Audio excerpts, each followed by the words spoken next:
안녕하세요. 오늘 논술 간담회 중간고사 이제 끝나고 해서 제가 시간을 마련했는데요. 아직 논술에 대해서 관심 있으신 분들이 아직 안 소식시키는 것을 오늘 조금 보셨어요. 네, 오늘 하는 내용은 어차피 유튜브에도 올라가니까 주변에 다른 부모님들한테도 소개 좀 많이 해주십시오. 네, 오늘 저는 이 한림에서 논술, 인문논술 담당하고 있는 이지영이라고 하고요. 오늘 제가 준비해온 자료는 일단 2025학년도 논술 전형에 대해서 이제 설명하기 전에 입시 전반에 대해서 궁금하신 점들, 부모님들이 궁금하신 점들에 대해서 조금 알려드리겠습니다. 일단 이 사진은 저고요. 네. 키움 논술 신규반 5월달에 신규반 개강도 있고 해서 그거 홍보 겸 이제 입시에 대해서 알려드리려고 간담회를 이제 마련을 했고요. 5월 16일 목요일날 개강하는 신규반이고요. 매주 목요일 6시에서 10시 수업입니다. 2025학년도 수시에서 논술 전형을 알아보기 전에 어떤 내용들이 있는지 제가 크게 3가지를 준비를 해봤는데, 첫 번째가 학종에 대한 거예요. 학종은 벌써 재작년부터 학종에 있어서 비교과 부분이 많이 축소된 거는 들으셨어요? 네. 아이들이 동아리라든지 아니면 뭐 독서 기록이라든지 독서 활동 기록이라든지 이런 것보다는 오히려 뭐가 더 중요해졌냐면 자기소개서도 없어지고, 뭐가 더 중요해졌냐면 학생들이 시험 보는 과목의 등급이 더 중요해졌거든요. 예, 보세요. 등급이 더 중요해졌거든요. 그러니까 왜 우리가 수시에서 보면 학생부 교과하고 학생부 종합이 있잖아요. 그런데 학생부 교과와 학생부 종합의 차이가 거의 없어져요. 그러니까 이제는 등급이 조금 더 중요하다는 거죠. 그리고 이 수시 입시에 있어서 조금 알아두셔야 되는 게 어떤 거냐면, 정량평가와 정성평가라고 이야기했을 때 학생부 교과와 논술은 정량평가에 해당해요.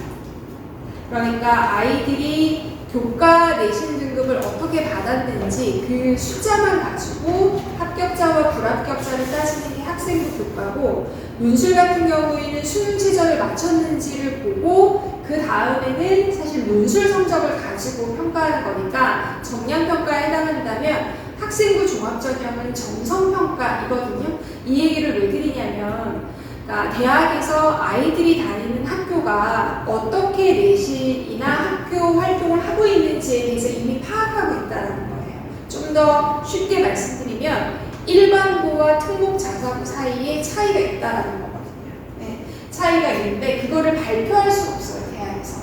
왜냐하면 대입에 있어서 3가지 이제 산불 정책이라고 해서 하면 안 되는 금지 조항이 있는데, 그 중에 하나가 고교를 등급으로 나누는 건 못하게끔 법으로 되어 있거든요.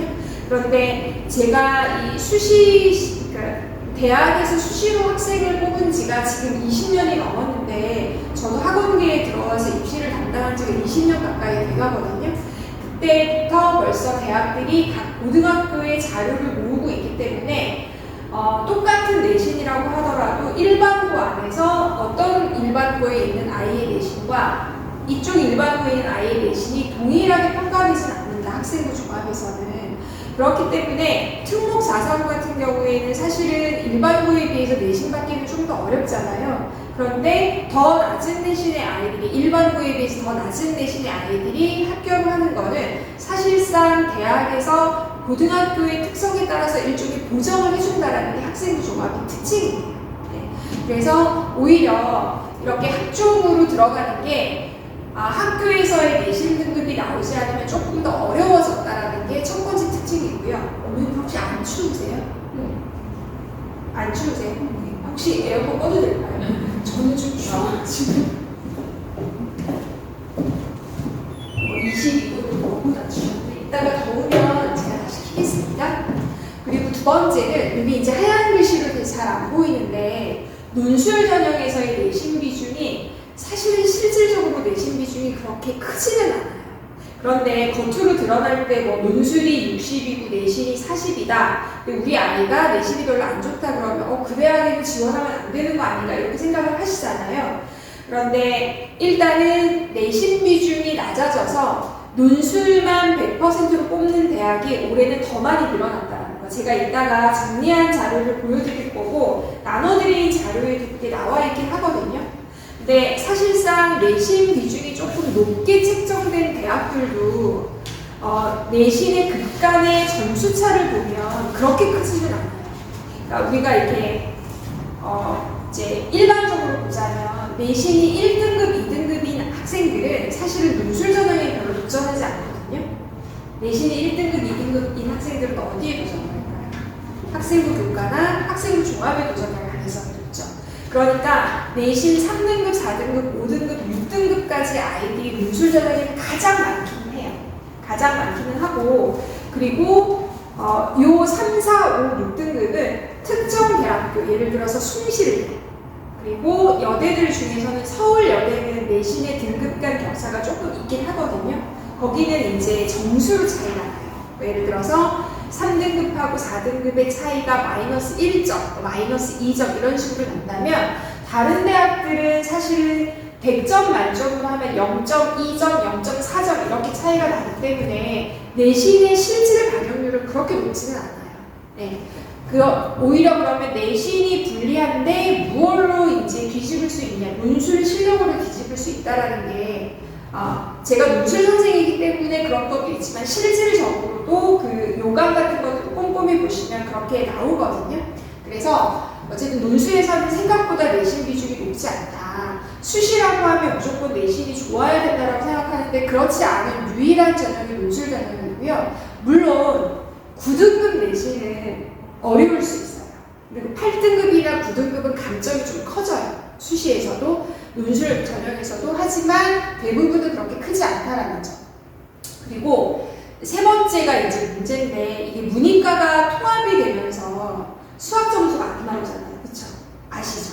네. 아이들이 제가 이제 인문계 아이들, 인문논술 하니까 인문계 고3 아이들이나 고등학교 2학년 아이들을 만나게 되면 정말 많이 보는 수학 성적 등급이 4등급, 5등급이거든요.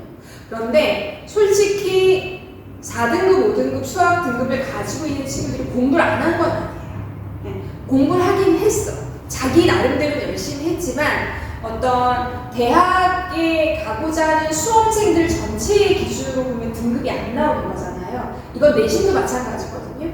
일반고에서 내신이 3등급, 4등급 받았다라고 하면 그 내신 받기가 그렇게 쉬운 건 아니에요. 그러니까 열심히 하지 않았기 때문에 우리 아이가 어떤 대입에 좀 불리한 거 아닌가라는 생각은 안 하시는 게 더 좋을 것 같아요. 저 애들한테 그렇게 얘기하거든요. 니네가 얼마나 요번에 이제 중간고사 기간도 그렇지만 앞으로 기말고사 기간도 그렇고 내신이 4등급 정도 받기 위해서 얼마나 열심히 노력하는지 충분히 안다. 네, 화이팅! 이라고 이야기 해주거든요.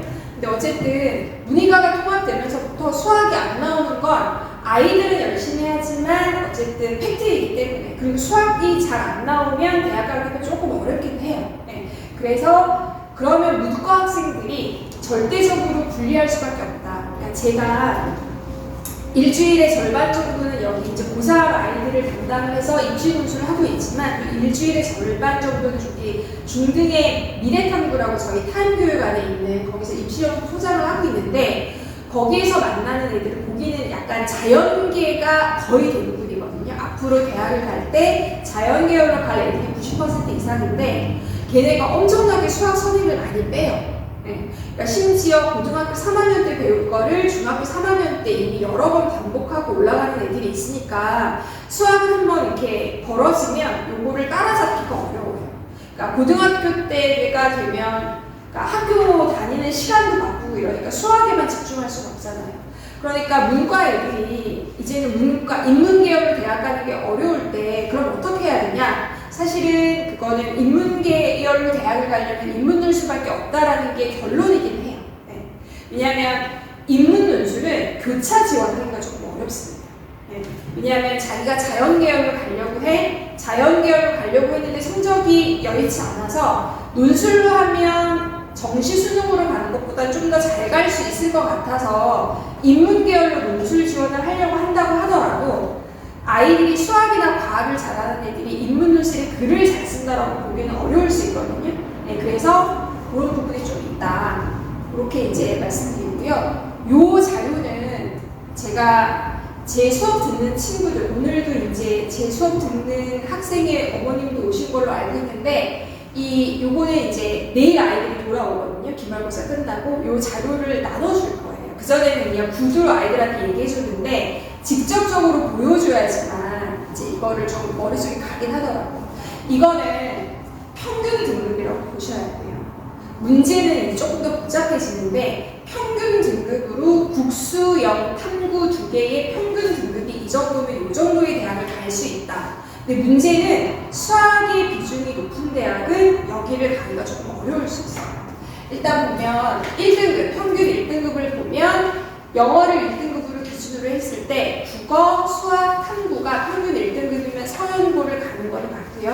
그리고 2등급도 사실은 2등급 초반부터 2등급 중반까지, 그러니까 2등급 초반이면 95%부터 2등급 중반이면 92%까지는 연대나, 서울대는 조금 힘들고 연대나 고대 같은 경우에는 사실은 중하위권 학과들까지 정시로 갈 수는 있어요. 그리고 서성안에 대부분의 이제 학과들을 갈 수가 있고, 그리고 쭉 보면 3등급 이제 중하 정도가 강원대, 명지대, 상명대, 가톨릭대 또는 여대들 또는 이제 한양대 같은 경우에는 안산에 있는 에리카 캠퍼스라든지 아니면 외대의 글로벌 캠퍼스 같은 경우에 3등급을 받으면 평균적으로 3등급이면 이들 대학을 갈 수 있습니다. 근데 문제는 그 뒤에 이제 제가 요거는 대학 입시 교육이라고 하는 전문적인 어떤 언론사가 있는데 거기에서 만든 자료에다가 저희 타임교육의 필기함이라고 하는데 거기에서 제가 부탁드려서 자료를 얻은 거를 합해가지고 제가 새로 작성을 한 거고요. 왜냐하면 이런 자료들은 입시기관 말고는 뭐 교육청이라든지 교육부에서 내지 않거든요. 네. 추정할 수밖에 없지만 이게 문제예요. 네. 앞에 있는 우리 애는 전부 다 해서 국어나 영어나 탐구해서 수학은 좀 못하지만 국어나 영어나 탐구해서 평균 3등급이 나오니까 저 대학을 갈 수 있지 않을까라고 했을 때, 그러니까 평균 3등급이 가지고 있는 말은 좀 단순화해서 말씀드린 거고, 거기에 한점은 그 대학들이 각각의 정시 수능 과목의 반영 비율을 어떻게 하는지에 따라 좀 달라져요. 예를 들어서 서울에 있는 상위권이나 중위권 정도의 대학까지는 수학 반영률이 높거든요. 보시면 이게 전부 다 인문 계열인데, 건국대 같은 경우에는 국어가 40%, 수학이 30%, 영어가 10%, 탐구가 20%. 네. 그리고 경희대 같은 경우에 사회 계열은 국어가 30%, 수학이 30%. 물론 인문 계열은 조금 적게 반영해요. 네. 상위권, 중상위권 대학들 중에서 경희대는 인문 계열이 이 수학의 반영이 20%밖에 안 되기 때문에 수학이 조금 안 나오지만 나머지 과목들이 좀 잘 나오는 친구들한테는 희소식이긴 하거든요. 그리고 뭐 숙명여대도 마찬가지로 인문은 25% 수학이 반영되고 상경은 아무래도 본인들 학과 자체가 경영이나 경제나 이런 데는 수학을 많이 다뤄야 되니까 수학이 30% 정도가 됩니다. 그러니까 어디서부터 여기 조금 낮아지냐면 여대들은 조금 낮아져요. 여대들. 그러니까 동덕여대 같은 경우에는 국어가 30%지만 수학이 20%, 영어가 30%, 탐구가 20%인데 여기 생각하실 거는 그러면 우리 아이들하고 경제, 예를 들어 우리 애가 동덕여대를 시험을 이제 정시에서 지원을 하려고 해. 그런데 수학이 1등급인 애들이 동덕여대에 지원할 건 아니잖아요. 그러니까 엇비슷한 아이들 중에서 수학이 조금 성적이 안 나오고 다른 과목이 잘 나오면 조금 더 유리하고, 네. 그리고 만약에 다른 과목보다 수학이 좀 더 잘 나오면 동덕여대를 지원하는 게 오히려 손해일 수 있는 거죠. 네. 그리고 여기에 보면 저는 이제 여학생들이 조금 제 반에는 많은 편인데 여학생들한테 조금 희소식인 건 애들은 좀 싫어하지만 여대들 같은 경우에는 서울여대나 덕성여대가 조금 좋아요. 네. 뭐냐면 상위 세 과목 동일 비율로 33.3% 반영한다는 건 무슨 얘기냐면 국수, 영탐 가리지 않고, 그러니까 우리 애가 수학을 예를 들어서 국어하고 영어하고 탐구를 1등급을 받았어. 근데 수학이 5등급이야. 그런 경우도 제법 나오거든요. 그러면 수학을 빼고 상위에 있는 세 과목만 반영을 하는 거예요. 이거는 제가 요 자료는 아이들한테, 그러니까 제가 금요일반 아이들한테 그 전에 미리 나눠줬었는데 뭐라고까지 얘기했냐면 국어하고 영어하고 탐구를 1등급을 받고 수학이 5등급이 나오면 서울여대나 덕성여대는 장학금 받고 다닐 수도 있어. 이렇게 얘기했었거든요. 왜냐하면 수학이 빠질 수 있으니까. 네, 그런 부분들이 있으니까 영 답이 없는 거는 아니다. 물론 수학 자체가 아직 아예 반영이 안 되는 대학들도 있어요. 근데 그 대학들은 인서울이라기보다는 경기도에 있는 대학들.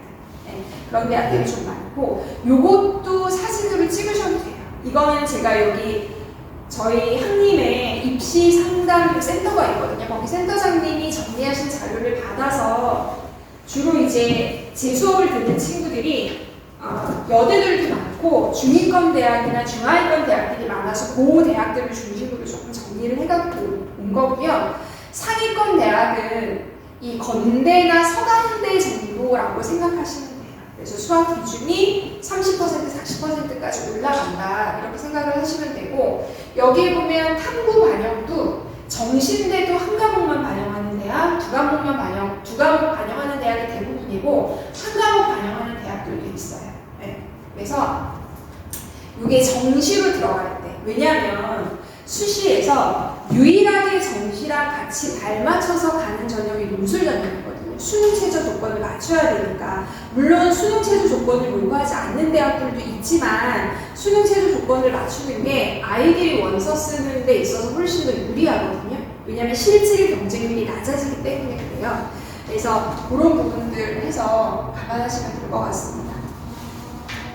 논술 전형에서 내신의 중요성이라고 제가 이렇게 해놨는데, 이것도 제가 나눠드린 배포 자료에 보면 나와 있습니다. 논술 100%, 내신 반영 안 돼요.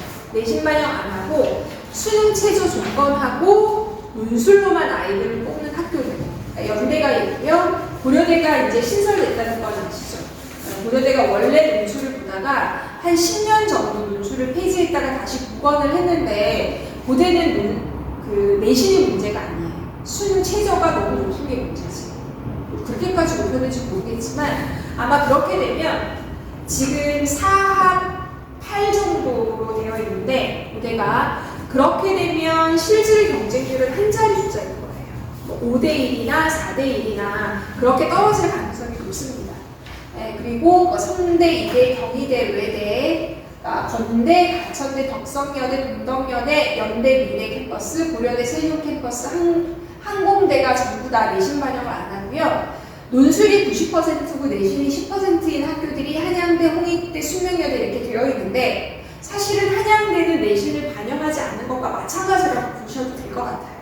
왜냐하면 다른 학교들은, 다른 대학들은 내신이 등급을 반영하는데 한양대는 종합평가라고 이야기를 하거든요. 그러니까 실질적으로는 반영을 거의 안 하고 뭘 반영하냐면 출석이나 봉사시간 이런 건데, 코로나19로 봉사시간의 의미가 없어졌고 출결의 의미가 있거든요. 그러니까 약간 어떤 느낌이냐면, 그러니까 그러니까 대학 들어갈 때쯤에 체력장이라고 했었잖아요.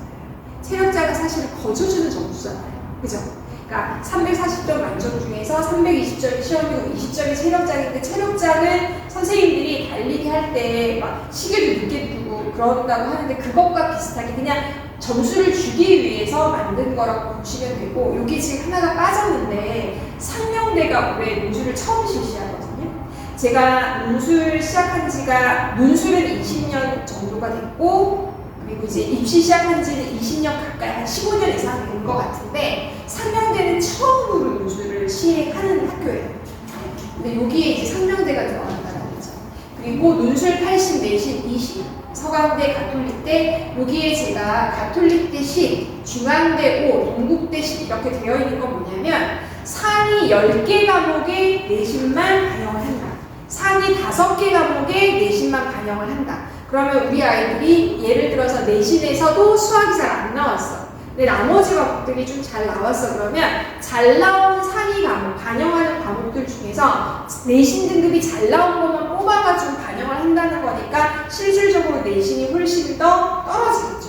네. 엇비슷하게 될 테니까. 그리고 논술이 70이고 내신이 30인 거. 여기에 보면 서울여대. 제가 이제 이렇게 구체적인 거를 안 갖고 왔는데 예를 들어 서울여대하고 서강대가 있다. 그러면 똑같이 내신이 20%고 논술이 80%잖아요. 실질 반영률은 서울여대가 조금 더 커요.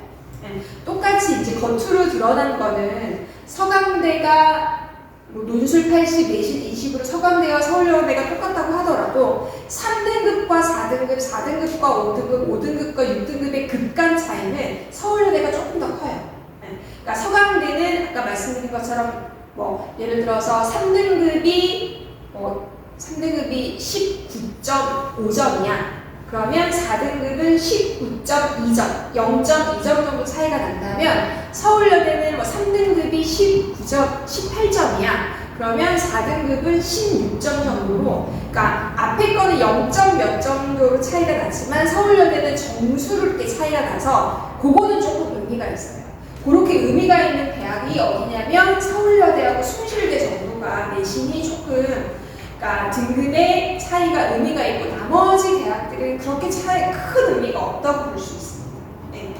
그리고 3등급, 4등급, 5등급, 6등급 아이들이 경쟁을 하기 때문에 제가 가르치는 애들 중에서 4등급 대 내신이 있거든요. 그럼 엄마들이 이제 이때 상담을 하면 얘기하세요. 4등급이라서 내신이 안 좋아서 논술에서 될 수 있을지 모르겠어요. 이렇게 걱정을 하시는데 솔직히 논술 전형에 지원하는 애들은 3등급, 4등급이 대다수. 네, 대다수. 그러니까 이런 거죠. 그러니까 학종으로 못 갈 거는 아니지만 학종으로 그 내신으로 가기에는 인서울이 턱걸이거나 어려울 수 있어. 그래서 나는 수능도 하니까 논술을 한번 해볼 거야. 이런 친구들이 3등급, 4등급에 많거든요. 근데 그 친구들의 논술에서의 내신 반영은 그렇게 크지 않다. 큰 의미가 없다고 생각하시면 될 것 같습니다. 자, 이게 이제 요것도 제가 실어놨고요. 그리고 논술에서는 경쟁률이 높은 게 걱정이 있어요. 사실은 논술은 예전에는 논술 전형이라고 막 이름이 논술 전형이 아니었어요. 이름이 뭐냐면 일반 전형이었어요. 그러니까 대학을 가려고 하는 일반적인 학생이라면 누구든지 지원할 수 있는 전형이라고 해서 일반 전형이라고 했는데 학생부 종합 전형이 이렇게 밖에 확대되면서 이름을 논술 전형, 학생부 종합 전형, 교과 전형, 특기 전형 이렇게 이제 이름을 다시 받았는데, 그러니까 높은 경쟁률을 보일 수 있는 전형이라고 봐요. 예. 왜냐하면 정시 같은 경우에는 정시 성적을 가지고, 그러니까 소수점 셋째짜리까지도 끊어낼 수 있지만 논술은 그냥 등급이잖아요. 얘가 예를 들어서 어떤 대학에서 요구하는 게 2등급이면 이 2등급이 95% 2등급인지 89% 2등급인지가 의미가 없죠. 그냥 2등급 하나로만 치거든요. 그러니까 누구나 원서를 넣기 때문에 경쟁률이 되게 높습니다. 특히 이게 조금 가면 갈수록 그런 것들이 많이 나타나는데 뭐가 있냐면 논술 준비를 안 하고 원서 쓸 때가 되면 논술을 지원하는 애들이 굉장히 많아요.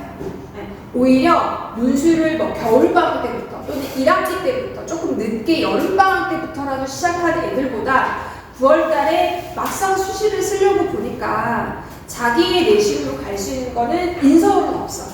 경기도에 있는 대학을 가야 돼. 그러려고 내가 이렇게까지 열심히 한 건 아니야. 경기도에 있는 대학을 가려면 집에서 떨어져 자취도 해야 되고 그러니까 신경질도 나고 막 이렇게 속상하고 해서 나는 반수를 하거나 재수를 할 거야 라고까지 마음을 먹는 친구들이 있거든요. 네. 그런 친구들이 부랴부랴 이제 쓰는 게 논술 전형이라서 준비하지 않은 채로 쓰는 친구들이 준비한 친구들보다 더 많아요. 그러니까 이거는 제 수업원에 가보면 아는데 제가 이제 강남대성의 재종반에 수업을 들어갈 때 자, 고3 때 논술 준비한 애들 손들어봐 이렇게 얘기하면 진짜 그 애들 중에서 한 10% 정도? 많으면 20% 정도가 논술을 했고 나머지 애들은 그냥 정시 수능만 바라봤던 애들인 거예요. 그런데 논술이 예전에 비해서는 어렵진 않지만 어쨌든 시험이란 말이에요. 그러니까 아이들이 내신은 곧잘 나오는데 수능이 잘 안 나오는 친구들이 있잖아요. 왜 그럴까? 거기에서 배우는 과목과 내신에서 배우는 과목과 수능에서 배우는 과목이 하늘과 땅 차이처럼 되게 다른 건 아닌데도 차이가 나는 건 각각의 시험이 갖는 특성에 훈련이 안 되어 있기 때문이거든요. 논술도 마찬가지예요. 그래서 준비가 안 돼 있고 나중에 9월 달에 내가 수시에서 6개 카드를 버리기는 그러니까 그냥 뭐 사람들이 그냥 흔히 하는 말로 뭐 논술은 로또라고 하니까 한번 해볼까? 이런 친구들이 있는데 반드시 차이가 날 수밖에 없어요. 네. 그러니까 이게 오랜 기간 동안 글을 읽고 글을 분석하고 어떻게 답안을 써야 되는지 논리적으로 체계를 잡고 그리고 거기에 맞게 그러니까 대학에서 요구하는 논술적 쓰기 방법으로 쓴 친구들하고 그냥 한번 해볼까라고 하는 애들은 되게 차이가 많이 납니다. 이거는 실제로 논술을 듣는 친구들이 자기가 실력이 쌓인지 잘 몰라요. 선생님 한 3개월 지났는데 저는 아직까지 못 쓰는 것 같다 이렇게 얘기하면 제가 자 파일을 뒤져서 네가 첫 번째 시간에 썼던 글을 한번 보자 이렇게 얘기하면 첫 번째 시간에 썼던 글은 그냥 아무 생각 없이 뭐 어떻게 쓰는지도 모르고 막 쓰거든요. 3개월 지난 거하고는 굉장히 차이가 커요. 네. 그래서 연습이 필요한데 의외로 경쟁률이 높지만 여기에서는 준비 안 한 애들의 경쟁률도 들어가 있고 그리고 수능 최저 조건이 높은 대학일수록 실질 경쟁률이 조금 더 낮아져요. 네. 그러니까 논술전은 이렇게 생각하시면 돼요. 우리 아이가 원서를 넣었는데 80대 1이야. 80대 1이야. 그런데 수능 최저 조건을 요구하는 대학이야. 그럼 실제 경쟁률은 그 80대 1에서 3분의 1에서 4분의 1 정도로 떨어진다고 보시면 돼요. 왜? 수능 최저를 못 맞추는 애들이 그만큼 많이 생기거든요. 그래서 제가 애들한테 얘기해요. 원서 쓸 때 그런 거 다 고려해서 쓰는데 니네가 그 거품이 되면 안 돼. 이렇게 얘기 되게 많이 하거든요. 절대로 그렇게 하면 안 돼 라고 이야기하는데 실제로 이제 수능 최저를 맞추는 애들의 경쟁률을 보면 원서 넣을 때 경쟁률에 비해서 굉장히 많이 줄어든다. 서강대 같은 경우에는 뭐 예를 들어서 원서 낼 때 경쟁률이 81.69대 1이다. 그럼 실제 경쟁률은 4분의 1 정도로 떨어지거든요. 이거는 저희가 추정한 게 아니라 요즘은 대학들이 입시 결과라고 해서 적어도 경쟁률 같은 거는 제공을 해줘요. 거기에 맞춰서 저희가 대학 자료를 가지고 이제 볼 건데 보시면 외대 같은 경우에 저 이거 잘못 본 줄 알고 찾아봤는데 이거 맞아요. 네. 중국어 교육과 2명 뽑는데 20.5대 1이었는데 실질 경쟁률이 1. 그러니까 원서 넣고 시험 보러 가는 애 전부 합격한 거. 네. 그런 것도 많고 특히 실질 경쟁률이 조금 낮은 데가 어디냐면 여대들이 여자애들이 그러니까 수능에 실력이 부족하기보다는 저는 멘탈이 조금 약하다고 생각을 하거든요. 그래서 그러니까 수능날 가서 막 긴장해가지고 제 실력 못 발휘해서 수능 체제를 못 맞추는 경우가 많아서 그리고 이 여대들이 자기들이 정시에서 뽑는 것에 비해서는 조금 수능 체제 조건을 그러니까 남녀공학에 맞춰갖고 조금 잡는 편이라서 그래서 빠지는 수가 조금 많습니다. 네. 근데 두 번째를 보시면 동국대, 숙명여대, 세종대, 성신여대, 서울여대. 성신여대 같은 경우에 보시면 이렇게 경쟁률이 이렇게 떨어지고요. 여기에 보시면 서울여대도 실제로는 한 자리 숫자 9.5대 1이 높지 않은 건 아니지만 원서 낼 때의 25대 1보다는 낮아지는 거잖아요. 그리고 저거는 학종 경쟁률하고 거의 비슷하거나 어떨 때는 더 낮거든요. 네. 물론 이제 정시 경쟁률보다는 높죠. 정시는 어차피 정해진 그 시험 성적을 가지고 이제 되는지 안 되는지를 확실하게 해서 지원을 하니까. 근데 제가 아래쪽에 보면 경기대하고 인하대를 따로 이제 다른 색깔로 표시를 해놨는데 요 두 대학은 어떤 대학이냐면 수능 최저가 없는 대학. 수능 최저가 없는 대학은 원서를 넣을 때 경쟁률과 실제 경쟁률이 거의 유사하다. 네. 유사한데 여기에 보면 경기대는 이렇게 되어 있잖아요. 네. 이렇게 되어 있고 인하대는 이렇게 되어 있고 보시면 많이 안 떨어집니다. 네. 많이 안 떨어지고 인하대가 조금 실질 경쟁률이 떨어지는 건 인천이기도 하고 시험 날짜가 좀 뒤에 있기도 하고 그래서 원서는 내놓고 시험 보러 가지 않는 일이 조금 생기긴 하는데요. 그래서 실제 경쟁률보다 그러니까 원서 넣을 때 경쟁률보다 실제 경쟁률은 3분의 1에서 4분의 1 정도 떨어지지만 수능 최저가 있는 대학은 아니다. 원서 넣을 때 경쟁률이 실제 경쟁률과 거의 일치한다고 보시면 됩니다. 네. 그래서 그러니까 수능 최저가 없는 대학은 굉장히 논술을 잘해야 됩니다. 그러니까 제가 요즘은 그런 아이들이 별로 부모님들도 그런 얘기 잘 안 하시는데 이렇게 얘기하시는 경우가 있거든요. 그러니까 수능 최저가 없는 대학들이 상위권 대학도 있어요. 뭐 예를 들어 연대도 수능 최저가 없고 한양대도 수능 최저가 없고 그런데 주로는 이제 중하위권 대학이거든요. 예를 들어서 광운대는 원래 논술이 처음 시행될 때부터 수능 최저를 요구를 안 했어요. 그러니까 광운대가 수능 최저가 없고 인서울 안에서는 중하위권 정도니까 여기 그냥 원서 넣고 논술 조금 준비하면 쉽게 입학하는 거 아니냐라고 하는데 그렇진 않습니다. 광운대는 수능 최저가 없기 때문에 경쟁률이 보통은 뭐 60대 1에서 80대 1 정도 나가니까 그 경쟁률을 뚫고 논술로 승부를 봐야지만 되거든요. 광운대 논술은 많이 어려운 건 아니지만 연습이 안 되어 있는 경우에 조금 어렵게 느껴지는 대학 중에 하나라서 그런 특성을 갖고 있다고 말씀드릴 수 있습니다. 자, 여기는 학종하고 논술하고인데요. 제가 보시면 합격 사례. 여기 중계 지역에 있는 일반 고고 내신이 4에서 5등급. 보통 4등급 중반 정도라고 본인은 이야기하는데 대학에 따라서 반영하는 과목에 따라서 4등급 후반까지도 나왔다라고 하는 애가 이거 여학생입니다. 수능 성적은 3, 5, 4, 4, 5예요. 네. 잘 받은 건 아니죠. 그런데 아예 뭐 대학을 안 가려고 하는 애도 아니에요.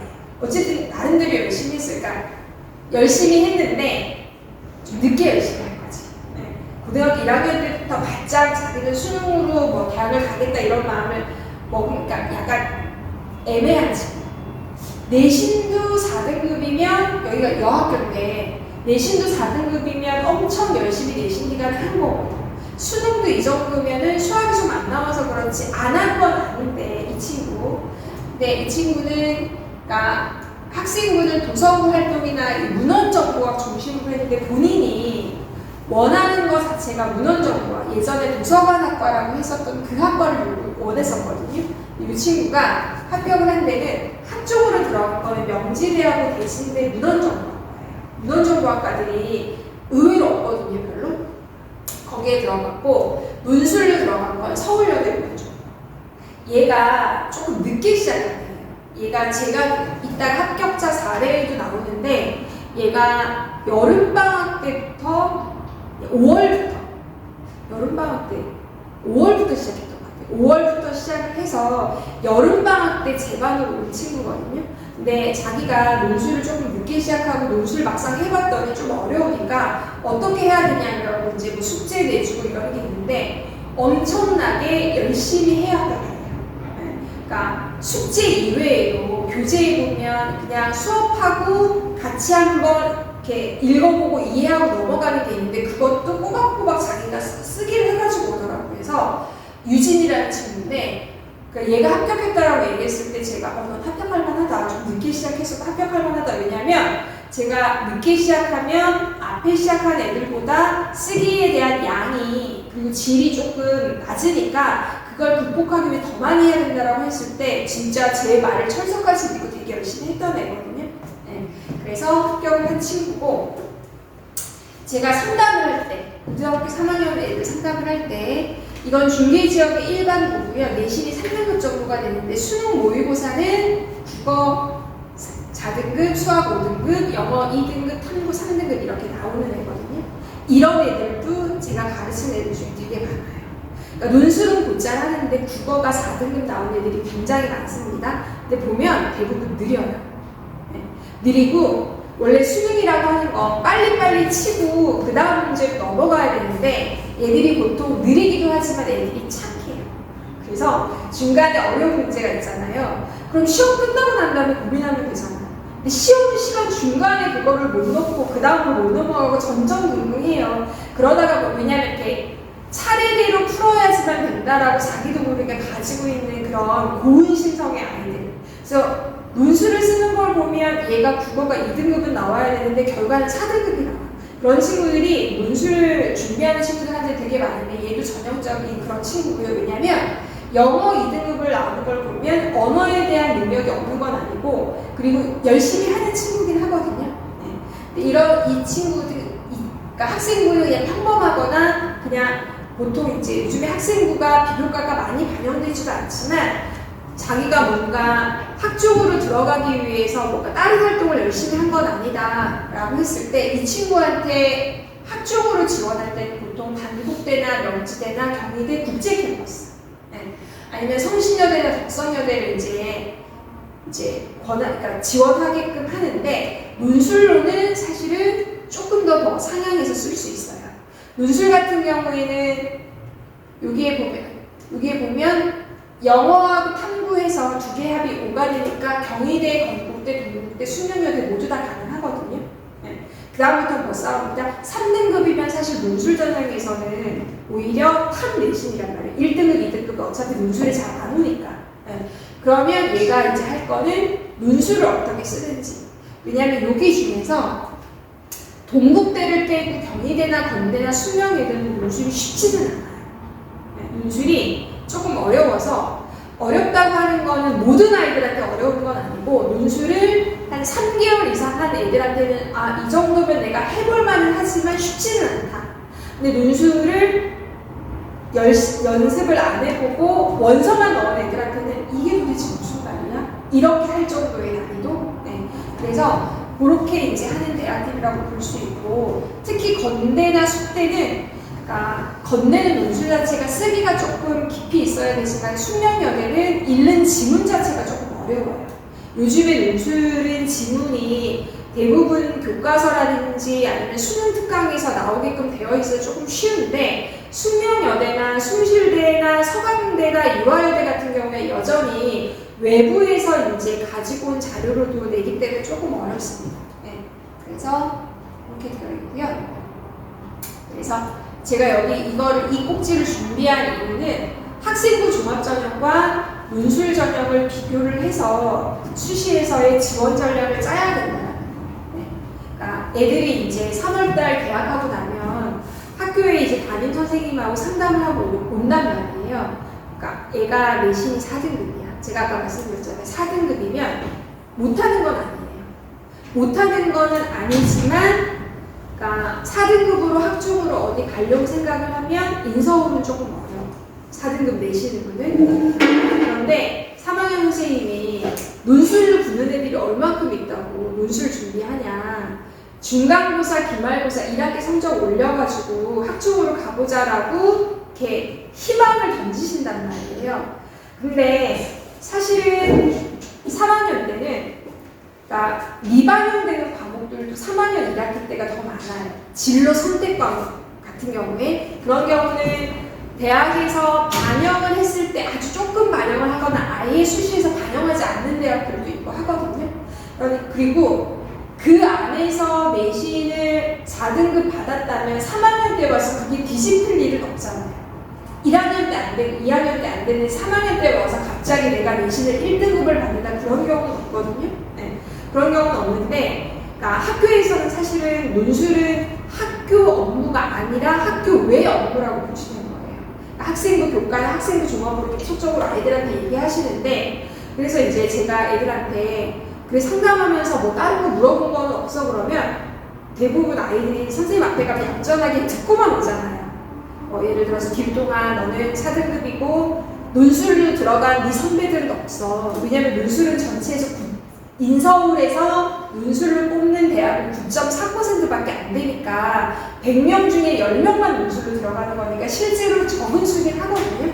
근데 학종은 어쨌든 25%니까 25명이 들어가니까 하자라고 얘기를 하는데, 제가 애들한테, 애가 어떤 애가 와서 그런 얘기를 하면 나머지 애들한테 또 얘기해요. 니네 학교에 가서 선생님이랑 상담할 때 일방적으로 상담을 당하고만 오지 마. 선생님한테 되물어.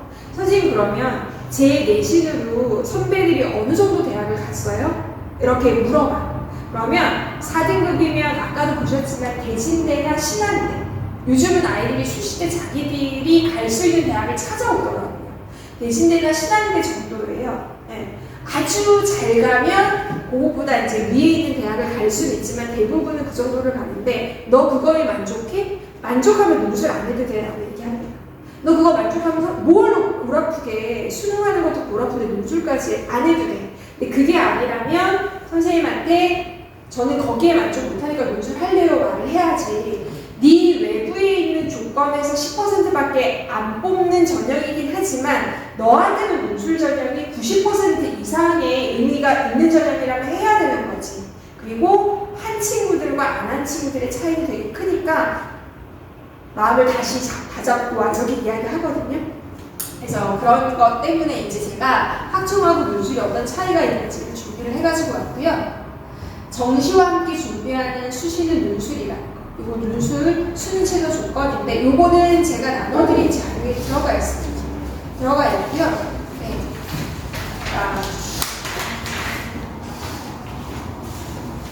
이따가 합격한 아이들의 사례를 보시면 알겠지만 수시에서 납치된다?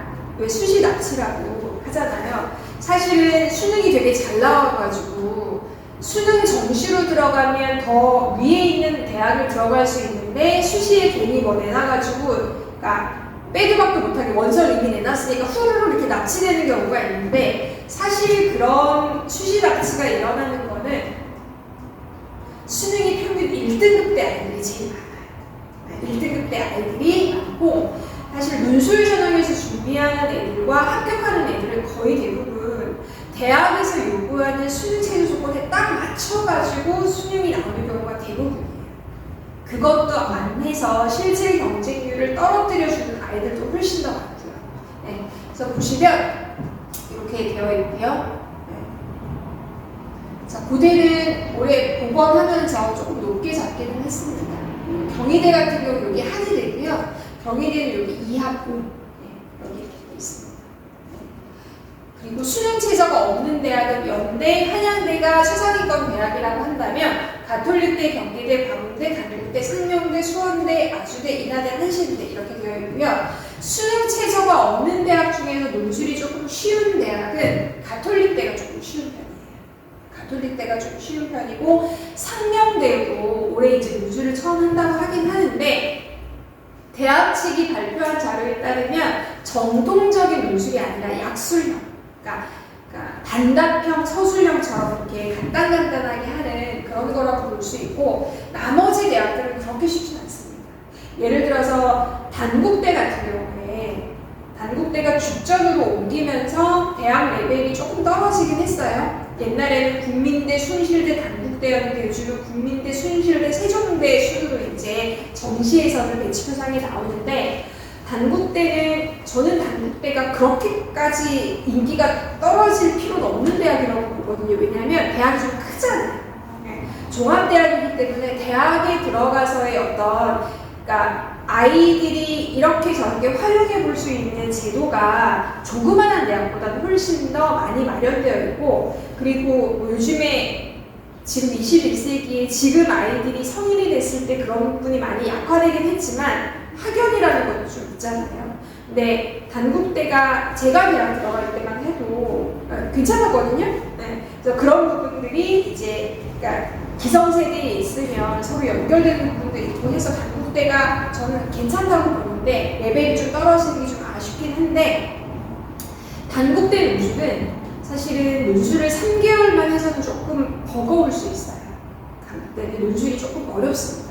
그러니까 논술 자체의 깊이가 깊어서 어려운 게 아니라 논술이 좀 다양하게 출제가 되는 거니까 하나의 시험에 예를 들어 문학적인 거, 사탐의 생윤이나 윤사나 그러니까 정치와 법과 관련된 거 그리고 마지막에는 사회문화와 지리처럼 도표가 잔뜩 나오는 문제 이렇게 구성되어 있어서 다른 대학에 비해서 문항수도 많고 이거를 좀 하기가 버겁다. 연습이 충분히 안 되어 있어요. 그리고 여기 대학들 중에서 조금 논술이 어려운 대학이 어디냐면 부모님들 제가 나눠드린 자료에서 수능 최저 조건에 있는 대학들 중에서 조금 어려운 대학을 체크를 해보시면 좋을 것 같아요.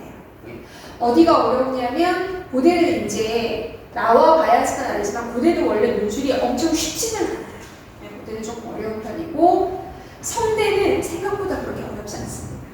성대는 이화여대는 논술이 많이 어려운 편이고요.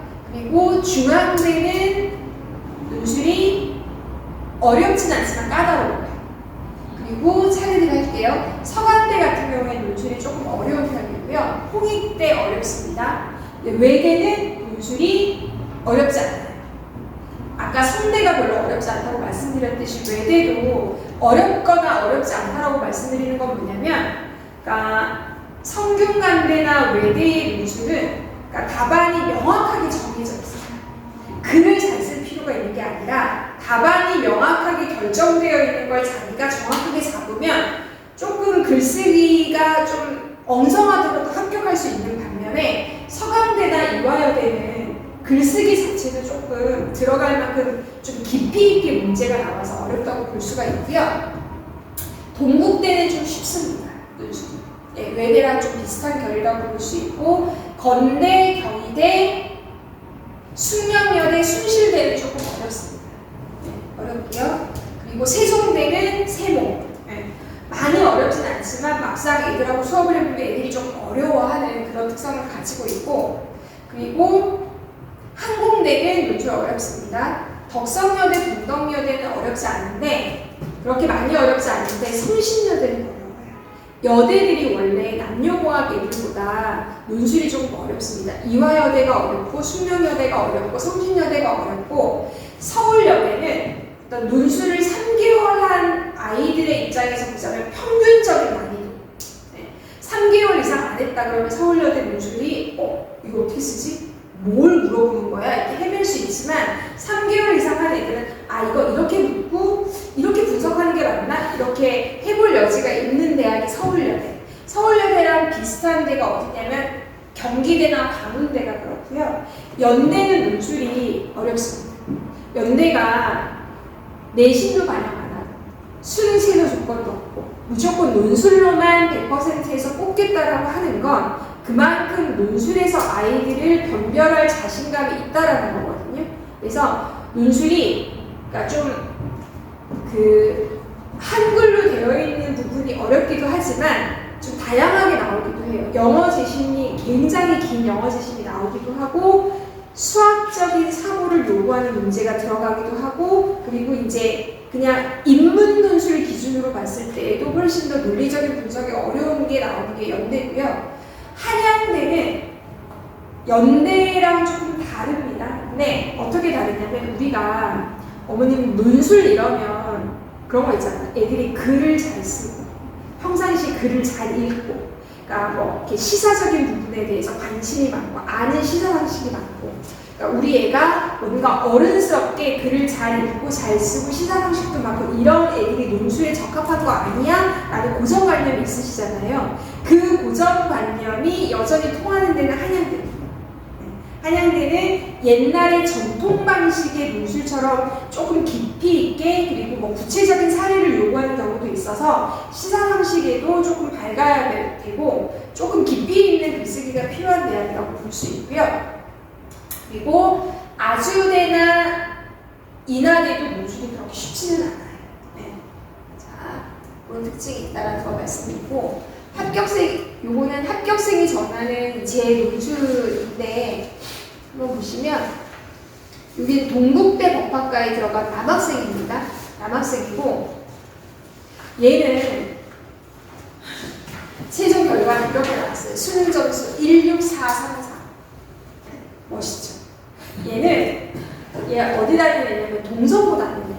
네, 동성고 다니는 친구인데 동성고 맞는 것 같은데 그러니까 제가 웬만하면 얘는 논술로 되겠는데 라는 생각을 하는 애들은 100명 중에 요즘은 한두 명 정도밖에 안 돼요. 많지 않아요. 그러니까 우리 애들이 전반적으로 글쓰기를 잘 못해요. 왜냐하면 우리 때처럼 글쓰기를 많이 해야지만 되는 세대가 아니기 때문에 글을 읽고 글을 쓰는 데 있어서는 전체적으로 약간 하향 평준화된 건 맞아요. 근데 얘는 그래서 옛날에 제가 처음에 논술 수업을 시작했을 때에는 100명이라고 하면 한 4~5명은 얘 논술로 되겠는데 이런 생각을 했었는데 요즘은 진짜 1명 아니면 2명이거든요. 얘는 그 1명 아니면 2명에 해당하는 남학생이었어. 오, 다르다. 그래서 제가 그러니까 그런 말을 쉽게 하지 않는데 너는 잘하면 논술로 갈 수 있겠다 라고 했던 기억이 있는 친구입니다. 네. 원래 수학을 못하고요. 원래 수학은 아예 손을 못 내고 그리고 영어는 원래는 4등급이 아니었어요. 영어도 한 2등급, 3등급은 나왔는데 실제 수능에서 4등급이 나왔거든요. 네. 그 친구인데 이제 물어봤어요. 이름이 동영입니다. 동국대의 수능 최저를 맞추는, 그러니까 그때 2합 4나 2합 5 정도 되는 대학이 있는데 맞출 수 있는데, 그러니까 인원을 조금 많이 뽑는 학과를 가는 게 논술에서 좀 유리해. 왜냐하면 중복 합격을 하면, 그러니까 중상위권 대학들은 상위권 대학하고 동시 합격을 하면 중상위권 대학을 포기하고 상위권 학과로 가는 경우가 있거든요. 그러면 경영하고 법학과가 있는데 어디가 좋아? 근데 너 수학을 못해서 경영은 들어가도 어려울 것 같은데 그랬더니 자기는 법대든 어디든 상관없대요. 동국대는 된대요. 네. 동국대, 경희대 요 라인이면 선생님 땡키죠. 네.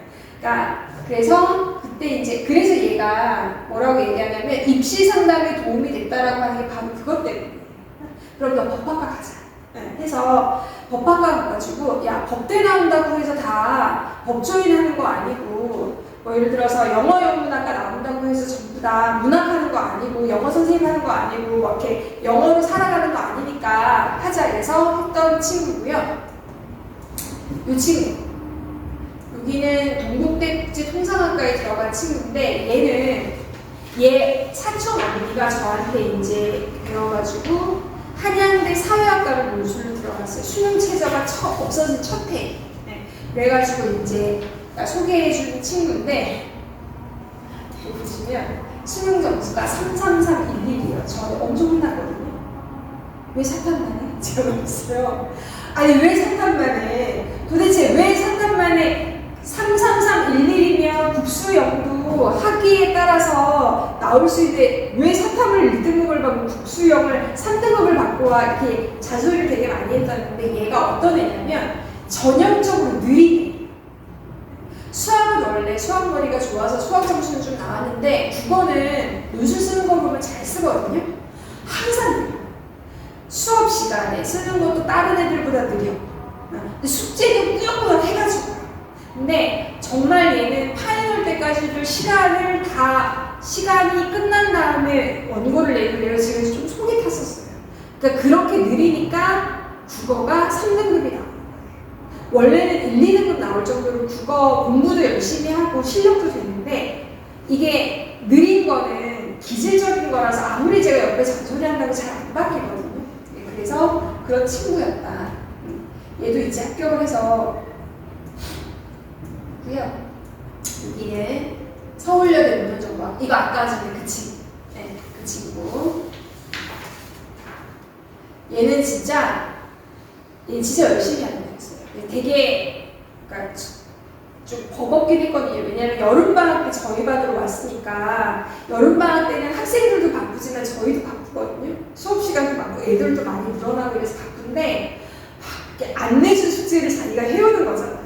막 전날 막 문자에서 선생님 제가 다음 시간에 이거 써갈 거니까 봐주세요 하는데 지네만 쉬는 시간이 필요한 게 아니라 저도 쉬는 시간이 필요한데 얘가 가지고 오면 봐줄 수밖에 없잖아요. 짧은 시간이라도 막 보고 전체적으로 윤곽장 이거는 이렇게 판단하면 안 되고 저렇게 판단하면 이거 다시 써가지고 와 그러면 또 다시 써가지고 와요. 아예 논술 노트가 따로 있어요. 그래서 얘가 처음에 합격했다고 전화를 했을 때 너는 합격할 수 있어. 엄청 열심히 했으니까 이런 생각이 딱 떠올랐던 게 이제 얘 강유진이라는 친구인데 이 친구 보시면 수능 성적은 딱 수능 최저 조건을 맞게끔 나왔어요. 더도 덜도 없이. 네.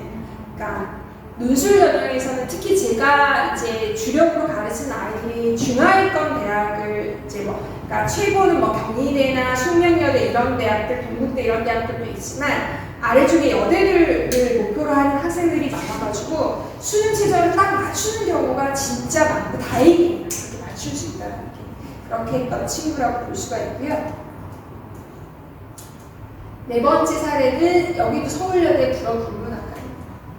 제가 서울여대 파이널반을 많이 맡아가지고 했는데 이 친구는 저에게 수능 점수를 알려주는데 앞에 있는 친구보다 더 잘 안 나왔어요. 수능 점수가. 수능 점수가 안 나왔는데 얘도 여기 보시면 수학하고 그때 서울여대 수능 최저 조건이 국수형 중에 하나 3등급이 아니라 그때는 수능 최저 조건이 2합 7이었거든요. 4등급, 3등급 해가지고 이제 했던 친구고요. 네. 그리고 그러니까 여기 이 내용들이 이제 제가 아이들 교재의 앞부분에 실어뒀는데 사실은 저만 그렇게 수업을 하는 건 아니고 다른 논술 선생님도 그렇게 하시긴 할 텐데 일단 아이들이 이제 수업을 할 때 어떤 유형에 대해서 배워요. 그럼 그 유형에 대해서 배우고 넘어가고 같은 유형의 다른 문제를 가지고 쓰기를 하거든요. 그럼 그 다음 주에 와서 첨삭을 하고 난 다음에 저는 엑설런트 하지 않으면 무조건 다시 쓰기는 기본값이에요. 다시 쓰기를 해와요. 다시 쓰기를 했는데도 마음에 안 들면 3회, 4회 계속 다시 쓰기를 하는 애들도 아주 간혹은 있어요. 예, 아주 간혹은 있는데 그렇게 열심히 하면서 하는 게 도움이 됐다라고 저한테 얘기해준 친구입니다. 오, 여기는 가톨릭대 국사학과 들어가죠. 네. 보시면 가톨릭대 제가 아까 조금 쉬운 학교라고 얘기했거든요. 수능 최저가 없어요. 쉬운 대학이라고 하더라도 잘 쓰는 애와 못 쓰는 애 확연하게 나눠져요. 그러니까 쉬운 건 외부에서 봤을 때 쉬운 거고 경쟁하는 애들 사이에서는 누가 조금 더 잘 쓰느냐에 따라서 합격과 불합격이 나뉘니까 열심히 그리고 깔끔하게 글을 완성하는 연습을 하자. 그래서 얘가 학중으로 대신대의 중국어 전공에 합격을 했지만 가톨릭대 국사학과 가서 가톨릭대 부른다. 집에서 좀 멀긴 하지만 너무 좋아하던데 왜냐면 얘는 수능 성적을 저한테 얘기 안 했어요. 제가 수능 성적 좀 얘기해줘. 넌지 아무도 몰라. 이렇게 선생님한테 얘기하는 것 자체가 너무 창피해서 그냥 평균 이렇게 받은 것만 알아두세요라고 하는데 이렇게 얘기하면 평균 저보다 조금 더 안 나온 과목도 있을 거라고 생각을 하거든요. 이 친구.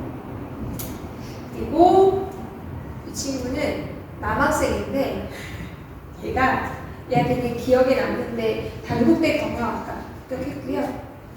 얘는 일반고의 내신이 5등급이고 수능 얘도 마찬가지로 수능 최종 성적을 얘기 안 했어요. 근데 얘 누나가 얘하고 4년인가 5년 정도 터울이 있는데 저는 그게 얘 누나인지 몰랐어요.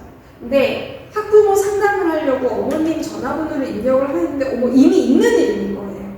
그래가지고 얘를 불러서 너 누구 알아? 그랬더니 자기 누나라고. 누나는 이제 논술로 합격을 했거든요. 논술로 합격을 했는데 누나는 조금 짧게 논술을 했어요. 누나는 좀 짧게 논술을 했는데 자기는 해보니까 얘가 정말 그걸 좀 무서워요. 제가 진짜 걱정을 많이 했어요. 누나 믿고 논술로 이제 대학을 가려고 저한테 온 건데 너무 글을 못 쓰는 거예요. 남학생인데 문장이 너무 이상해요. 그러니까 주어 서술어의 호응이 안 맞아요. 그러니까 분석을 잘하는 걸 떠나서 글이 잘 안 읽혀져. 근데 엄청 지적을 많이 해서 되게 고민했어요. 얘는 논술이 힘들다고 말을. 왜냐면 2달, 3달이 지나가는데도 잘 안 되더라고요. 근데 다행인 건 얘가 아까 서울여대 문헌정보학과 합격한 애처럼 엄청 성실한 애예요. 그러면서 자기가 누나를 되게 무시했는데 누가 공부 안 하는 것 같고 고등학교 때도 엄청 열심히 안 하고 누나는 약간 노는 타입이고 그러니까 이렇게 막 노는 건 아니지만 공부 뭐 이렇게 그냥 학원 가면 언젠간 대학 가겠지라고 생각하면서 그냥 그렇게 다니는 친구들이 좀 진지한 애거든요. 진지한 애인데 누나를 좀 우습게 생각했다는 거예요. 근데 자기가 논술 해보니까 논술 이렇게 어려운데 누나 이걸 합격했다고? 자기 좀 누나한테 말을 안 했지만 누나 약간 존경하는 마음이 생겼다고. 그럴 만큼 논술이 얘한테 버거웠던 애거든요. 근데 얘가 끝으로 가다가 얘가 되게 그래서 근면 성실한 애예요. 그러니까 아까 유진이 서울여대의 문헌정보학과에 합격한 애는 애 자체가 글이 굉장히 뛰어난 건 아니지만 그러니까 못하진 않았어요. 보통 평균 이상은 됐거든요. 거기에 연습까지 더했으니까 당연히 합격했던 걸로 생각하는데 얘는 조금 못했어요. 얘는 좀 못했는데 얘가 작년 5월달에 개강했을 때 왔던데 앞에 겨울방학 때부터 시작하는 애들에 비해서 많이 양이 적을 수밖에 없잖아요. 그래서 이 반은 엄청나게 제가 쓰기를 그러니까 1.5배에서 2배 정도로 쓰기를 시켰거든요. 그러니까 나중에 되면 애들이 논술 쓰는 것 때문에 학원 오기가 싫을 정도로 제가 좀 빡빡하게 시켰어요. 빡빡하게 시켰는데 그래서 시험이 다가올수록 엄청나게 늘어난 쓰기 과제 때문에 힘들어했는데 꼬박꼬박 해왔어요. 같이 온 친구가 있거든요. 그거는 공부머리는 있는데 성실성이 떨어져가지고 걔는 안 됐어요. 불합격했는데 이 친구는 그러니까 부모님도 되게 좋으시더라고요. 그냥 서울에 있는 학교나 또는 그냥 경기도에 있는 그러니까 성적을 아시니까 가면 다행이죠라고 했는데 단국대 경영학과 들어가서 저한테 제일 처음으로 이제 연락했었던 그런 친구. 네. 그래서 제가 되게 기뻐했었던 친구이고요. 못했지만 나중에 가면 갈수록 실력이 평균 이상, 평균 정도로 이제 올라온 친구다. 그래서 저는 얘가 가톨릭대도 지원을 하고 뭐 광운대도 지원을 하고 했는데 단국대가 아까 제가 어렵다고 말씀드렸는데 얘가 아니 어려운 단국대를 합격을 했는데 논술이 쉬운 가톨릭대하고 광운대는 떨어져가지고 기분이 안 좋다는 거야. 그래서 이놈아 논술에서는 한 군데라도 합격한 게 진짜 잘한 거야. 무슨 소리야. 학종은 이미 정해진 내신을 가지고 지원을 하니까 중복 합격하는 애들이 많지만 논술은 다 떨어지는 애들도 있는데 하나라도 합격한 게 어디야. 왜 자기는 아니라고. 자기 좀 억울하다고 그러는데 왜냐하면 단국대 논술이 제일 어려운데 거기는 합격을 하고 거기보다 쉬운 데는 떨어져가지고 마음에 안 들지만 어쨌든 합격해서 기분 좋다고 얘기했었던 친구고요. 요건 이제 목요일날 제가 신규반 하는 거. 네. 그래서 이제 말씀을 드리고, 그러니까 저는 모토가 논술만이 다른 학생이에요. 이거는 뭐 다른 논술 선생님들도 마찬가지시겠지만 학종이나 수능보다는 논술로 대학 가는 게 조금 더 확실한 자기에게 답이 되겠다라고 하는 친구들을 위한 수업이고, 저는 오늘 이제 오셔서 제 얘기를 들어보시면 알겠지만 저는 조금 쉽게 얘기하는 편이긴 해요. 쉽게 풀어. 제가 많이 어렵지 않죠. 쉽게 풀어서 얘기하는 편이고, 그리고 이제 그러니까 안 그러려고 하는데 이상하게 그 여학생들이 조금 많이 모여가지고 막 이렇게 그러니까 졸리거나 이럴 때 애들 잠 깨우기 위해서 농담도 되게 재밌게 하고 막 앞에서 막 제가 뭐 율동까지는 아니지만 동작 크게 해가지고 좀 재밌게 하는데 그러기도 하고, 그리고 이제 어려워하는 부분이 왜 어려운지를 그 아이들의 눈높이에 맞춰가지고 생각해서 조금 쉽게 풀어서 해주는 편이고요. 네. 그리고 저는 뒤에 한번 보시면 나머지 부분은 사실은 다른 선생님도 비슷하게 하실 수 있긴 한데 여기 제가 안 써놨네. 여기에 보시면 맞춤형 상담을 통해 학생에게 맞는 대학에 지원하도록 지도합니다도 있지만 저는 1학기 때까지는 수능을 그래도 강조를 해요. 수능 4과목 전부 다를 잘해라는 얘기는 하지 않고요. 4과목 중에서 수능 최저를 맞출 수 있는 과목을 집중적으로 하자라고 하면서 수능 관리 과목도 해요. 네. 그러니까 아이들이 이제 수능 학원을 다니고 있다. 수학이라든지 국어라든지 영어를 학원을 다니고 있으면 학원의 선생님들이 관리해 주시니까 제가 뭐 끼어들 여지는 없지만 학원을 안 다니고 혼자서 공부하는 애들도 조금 있거든요, 요즘은. 그러니까 그런 친구들은 일주일에 한 번 정도 어느 정도 공부했는지, 네, 그거를, 그러니까 저는 그 검사하는데 몇 분 안 걸리거든요. 근데 애들은 검사하는 사람이 있는지 없는지에 따라 좀 달라지기 때문에 검사를 합니다. 안 해오면 왜 안 해왔는지 저한테 변명하기 싫어서라도 꼬박꼬박 해오더라고요. 그래서 그렇게 해서 어떻게든 수능 최저를 맞추는 게 아이들이 원서 쓰는 데도 좋고 제가 아이들한테 입시 전략을 만들어주는 데에도 조금 더 편하고 기회도 늘어나기 때문에 그런 부분도 조금 하는 편입니다. 하는 편이고요. 경험이 많아서 오랫동안 해서 오랫동안 했기 때문에 여러 가지 사례를 만났기 때문에 그런 걸 할 수 있을 거라고 보고요. 요거는 이제 1회에서 8회 정도 이제 이게 논술로 하면 여기가 쉬운 거고 여기가 이제 어려운 건데 이게 이제 다니는 금요일 반에 다니는 학생 부모님들한테는 제가 상담하면 설명을 해드렸는데 논술도 수학처럼 단원이 있어요. 수학에 뭐 예를 들어 집합부터 시작해서 뭐 방정식, 함수 이렇게 나가는 단원이 있는 것처럼 논술도 예를 들어서 대학에서 요약을 해라 또는 분류한 다음에 요약해라 또는 뭐 3개의 제시문을 비교 분석하라 이렇게 각각의 이제 문제 유형에 맞게끔 글을 독해하는 방법, 글을 분석하는 방법, 글을 쓰는 방법이 다 제각각이거든요. 그 그거를 단계별로 쉬운 것부터 어려운 것까지 배워서 나가게 되면 한 8회 정도나 7회 정도면 마무리가 돼요. 그 다음에 뭐하냐? 실전 연습을 하는 거거든요. 보통 이게 5월 달에 시작하는 친구들은 이제 이번 달에 시작 신규반 같은 경우에는 실전 연습이 여름방학 때부터 될 거고, 기존에 겨울방학부터 시작했었던 친구들은 실전 연습이 6월 달부터 시작을 할 거예요. 그래서 실전 연습은 수능으로 따지면 수능 실제 모의고사를 계속적으로 연습한다. 네, 보시면 되고요. 끝났네. 네, 이렇게 되어 있습니다. 네, 그래서 수업을 그렇게 진행을 하고 있고, 그러니까 수능 최저 조건을 맞춰서 합격하는 애들이 많아서 사실은 뭐 다른 모든 전형들이 그럴 수 있지만 논술 전형을 합격하면 합격이 되게 기쁨이 커요. 네. 왜냐하면 자기의 수능 성적으로 정시로 가면 못 가지만 논술로 합격을 하면 되게 기쁨이 큰데, 그래서 제가 농담으로 엄마한테 말씀드려서 선생님 집 한 채 사달라고 해 이렇게 얘기하거든요. 네. 그럴 정도로 되게 기쁜 일인데, 그렇게 하기 위해서 되게 여러 가지로 신경을 씁니다. 솔직히 말씀드려서 여름방학 때도 이렇게 아이를 옆에 끼고 이렇게 신경을 쓰면서 학습 지도까지 한다고 말씀드릴 수는 없어요. 네. 근데 그렇게 하려고 노력을 하는데 1학기 때까지는 제가 확실하게 하거든요. 왜냐하면 여름방학 때도 모든 어떤 고3들의 일정이 학생들도 그렇고 저도 그렇고 막 많이 바빠지니까 마음이 있어도 여유가 없어서 못하는데, 1학기 때까지는 어쨌든 수능이 됐든 논술이 됐든 꼼꼼하게 챙기면서 아이들의 학습 멘토까지 한다라는 점. 이렇게 이제 그렇게 하고 있습니다. 혹시 오늘 들으시고 궁금하신 점 있으세요? 선생님, 지금 목요일 날이 6시부터 10시까지 수업을 하고 클리닉이라고 따로 돼 있거든요. 네.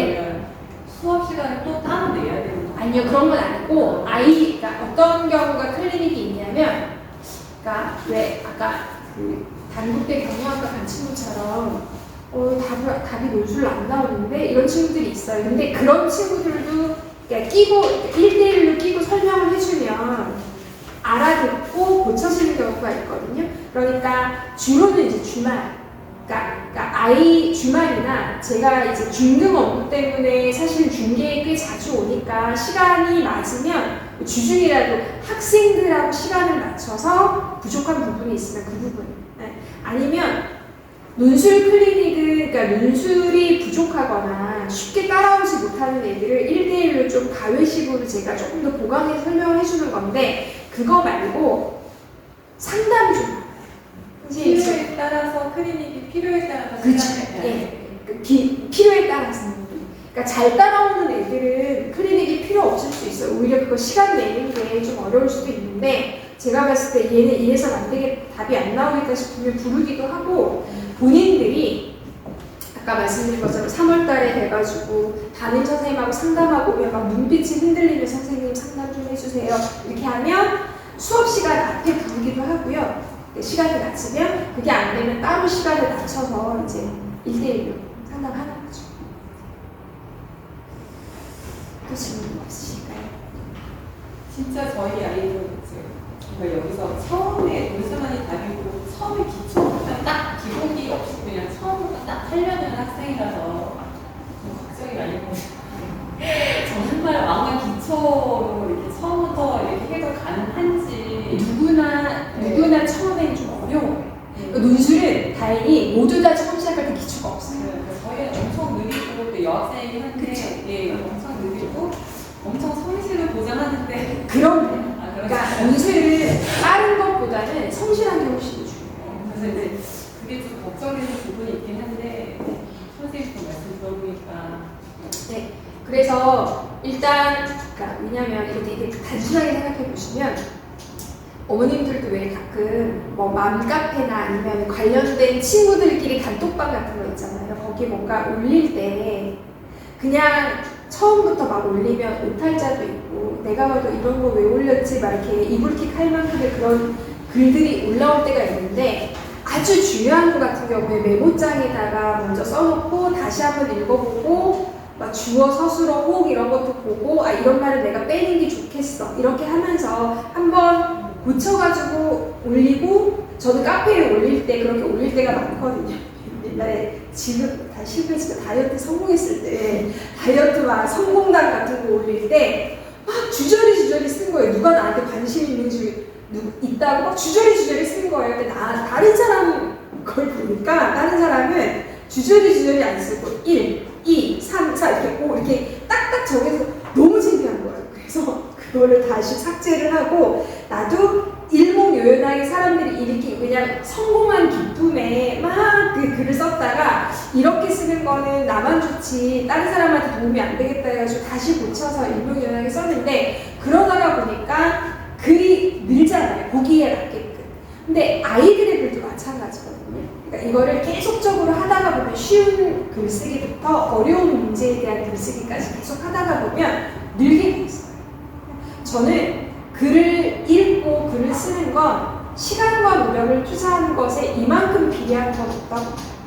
다른 과목은 그렇지 않을 수 있거든요. 수학 같은 경우에는 원래 타고난 이해력을 가지고 있으면 좀 더 빨리 이해하고 저는 수학을 못하니까 그런데 글이라고 하는 거는 자꾸 읽고 자꾸 쓰고 고치고 쓰고 고치고 하다가 보면 언젠가는 모범 답안처럼 그리고 애들이 이제 수업을 시작하면 당사자한테 동의를 얻지 않고 모범 답안을 뽑아가지고 복사를 해서 다른 친구들한테 나눠주거든요. 보통은 1시간에 1명 내지는 2명 정도인데 그렇게 나눠주면 아 내가 이 친구보다 이런 면이 조금 부족하구나라고 제가 아까 주저리 썼다가 1, 2, 3, 4, 5 했던 다른 사람의 글을 보고 반성하고 다시 붙여 쓴 것처럼 도움이 되는 부분도 있어서 그렇게 어쨌든 애들한테 좀 도움이 되도록 하는 여러 가지 방법을 쓰고 있어요.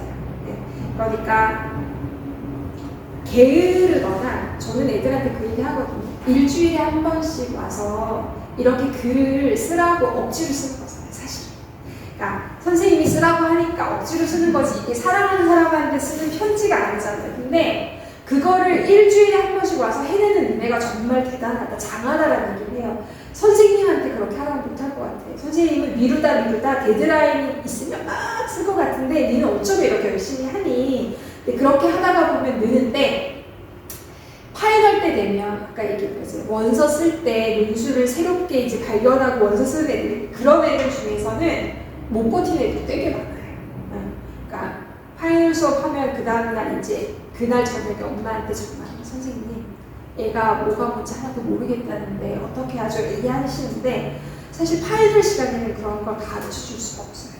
그러니까 실전은 전부 다 이제 예를 수학이면 모든 단원에서 의도에 맞게 그 출제 의도를 가지고 문제를 냈는데 갑자기 실전 모의고사 푸는데 자 지금부터 집합은 이런 거야 라고 할 수 없잖아요. 근데 그래서 늦게 시작하면 늦게 시작할수록 조금 힘들 거예요. 아이들이. 여름방학 때 시작하는 애들은 보통 일주일에 2번씩 나올 수도 있거든요. 이걸 딱 이 8개를 어쨌든 해야지만 돼. 이거는 모든 대학이 이 8개의 문제 유형에서 2-3개를 뽑아가지고 결합해서 나오는 거라서 해야지만 돼. 네. 그래서 조금 바쁘니까 지금부터 시작하면 대신에 5월달에 시작하는 친구들은 조금 더 글쓰기를 제가 좀 많이 시키긴 해요. 빡세게. 네. 다른 질문 없으신가요? 한 반은 몇 명 정도? 한 반이 제가 금요일반 같은 경우는 12명이고요. 16명이 이제 맥스이긴 한데 왜냐면 8명까지는 제가 혼자서 감당을 하는데 9명이 되면 혼자서 하긴 힘들어서 저희 베테랑 첨삭팀이 있어요. 그 선생님하고 8명씩 해서 매주 이렇게 크로스를 해서 첨삭을 하거든요. 그러니까 8명에서 많으면 16명까지라고 생각하시면 될 것 같아요. 선생님, 네. 논술을 학교마다 네. 글자 수가 정해져 있잖아요. 예를 들어서 500자에서 700자, 네. 700자에서 1000자까지 이렇게 정해져 있잖아요. 근데 저희 아이 같은 경우에는 사실 500자까지는 충분히 쓸 수 있겠는데 그 이상이 넘어가는 게 너무 힘들고 버겁다고 그렇게 이야기를 하더라고요. 근데 저는 선생님 말에 공감하는 게 쓰면 쓸수록 는다는 거는 좀 인정을 하고 그걸 경험하고 아이한테 그렇게 이야기를 해주는데 본인이 하는 게 조금 이제 버겁고 그러다 보니까 필요 없는 형용사, 그렇죠, 목적어 그렇죠. 혹은 뭐 접속사 이런 것들이 굉장히 많이 들어가게 되잖아요. 불필요한 것들이 막 들어간다는 네, 거죠. 네. 그러니까 그런 거는 제가 생각할 때 분량이 좀 부족하더라도 그렇게 하면 안 된다고 얘기하거든요. 왜냐면 그러니까 분량을 맞추기 위해서 이렇게 군더더기를 맞추면 이게 습관이 되어버리면 나중에 고치기가 되게 어려워요. 예를 들어서 대학에서 요구하는 건 700에서 800자인데 나는 다 썼더니 500자밖에 안 돼. 그러면 300자 정도가 부족한 거잖아요. 거기에 감점보다는 그 500자 쓴 내용이 논리적으로 맞았을 때 받는 점수가 더 크기는 하거든요. 그러니까 형식적인 부분은 사실은 그렇게 감점이 크진 않아요. 그런데 학생들 입장에서 그게 아니잖아요. 근데 학교에서 700에서 800자를 요구했어. 그러면 거기에 들어갈 내용이 있다라는 건데 500자까지밖에 못했어. 그러면 뭐가 분석이 덜 될 거예요. 한 부분은. 네. 근데 그거를 이야기해주니까 버거운 건 알겠지만 그 버거운 거는 그러니까 내가 쓰기가 부족해서가 아니라 분석해야 되는 게 3개인데 내가 2개까지만 하고 만족했구나 이렇게 생각하고 나머지 1개를 찾으려는 연습을 해야 되는데 그게 마음 먹는 것처럼 바로바로 되진 않아요. 연습을 해야지만 되는 부분이라서 하다가 보면 늘고요. 그러니까 그래서 제가 처음에 논술 시작할 때는 분량이나 쓰는 시간에 대해서 너무 강박을 가질 필요는 없다라고 얘기하거든요. 왜냐하면 그러니까 이게 끝나면 실전 연습으로 들어간다고 했잖아요. 실전 연습으로 들어가면 분량이나 시간을 싫어도 자꾸 맞추는 연습을 하게 돼요. 근데 이거를 처음부터 거기에 맞추면 논술 안 그래도 읽는 것도 어렵고 쓰는 것도 어려운데 시간도 막 맞춰야 되고 막 분량도 맞춰야 되면 애들이 감당이 안 되는데 그거는 연습을 하다가 보면 어느 순간에 맞춰지거든요. 그래서 여름방학 지나서 파이널까지 해서 시험 보러 가서 분량이 부족하게 썼다라든지 시간 내에 다 못 썼다라든지 하는 경우 거의 없다고 보시면 돼요. 됐나요? 네. 논술이라는 게 독서량하고는 상관없어요. 독서 상관없어요. 독서를 하는 건 그러니까 상관이 없는 건 아닌데 독서를 많이 하면 논술만 잘하는 게 아니라 다른 모든 공부에 도움이 많이 아니니까 독서를 안 하니까. 네. 그래서 애가 고등학교 1학년이나 2학년이면 저는 독서를 하라는 얘기를 하거든요. 근데 3학년은 그럴 시간이 없어요. 3학년 때 뭘 해야 되냐? 차라리 논술 문제 나온 거 문제를 많이 보는 게 차라리 좋아요. 논술은 이렇게, 그러니까 모든 수능도 그렇고 내신도 그렇고 논술도 그렇지만 모든 문제의 핵심은 출제하는 사람이 뭘 물어보는지를 알아야 내가 답을 제대로 할 수 있잖아요. 아니 A를 답하기를 원하는데 내가 B를 답을래 그러면 A를 물었는데 왜 B를 답하지? 이렇게 얘기할 거예요. 그러니까 어떻게 물어보는지를 보기 위해서는 실제로 기출문제라든지 이런 것들을 쓰지는 않더라도 문제를 보고 지문을 보고 그러니까 연습장에다가 분석하는 연습만 하는 거. 그리고 예시답안 같은 거를 필사해 보는 것도 되게 도움이 많이 되고 저는 그래서 예시답안 필사도 부족한 친구들 되게 많이 시켜요. 네. 됩니다. 지금 고3들은 독서보다는 오히려 기출문제를 많이 봐라. 그러니까 왜냐면 국어도 수능 국어도 뭐 예를 들어 비문학 질문이 있어. 그러면 지금 책을 읽을 게 아니라 비문학 질문 문제를 많이 풀어보는 게 실력이 쌓이는 거잖아요. 논술도 마찬가지로. 됐을까요? 네. 알겠습니다. 그러면 여기까지 하고 저는 마치고 여기 이제 재원생, 제반 재원생 부모님들도 계시는데 7월달에 기말고사 끝나고 이제 얼굴 직접 뵙고 수시 상담하고요. 그러니까 다른 반도 마찬가지로 신규반도 마찬가지로 기말고사 끝나고는 수시 상담. 어떤 대학을 어떻게 원서를 쓸지까지 한 80에서 90%는 이제 디자인을 해놓고 9월달에 모의고사 보고 나면 거기에 맞춰서 실제로 이제 원서 쓰는 걸로 그렇게 진행이 됩니다. 여기까지 하고 마치겠습니다.